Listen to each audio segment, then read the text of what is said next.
দারুণ জায়গা। আগে যখন বাসে ট্রেনে আসতাম তো এরকম ছোট গাড়িতে, ভাবতাম যে বাইকে কি কবে যাবো এরকম। এটা সার্থক যে বাইক চালিয়ে এইভাবে যাচ্ছি এরকম রাস্তা দিয়ে।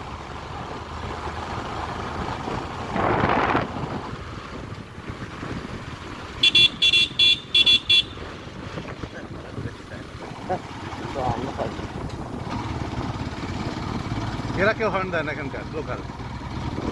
রাস্তার নিয়ম হয়েছে বাঁ ধরে যেতে হবে, নিজের সাইড দিয়ে যেতে হবে। দার্জিলিং এ দেখো না বাঁ দিকে বাঁ দিকে যায়।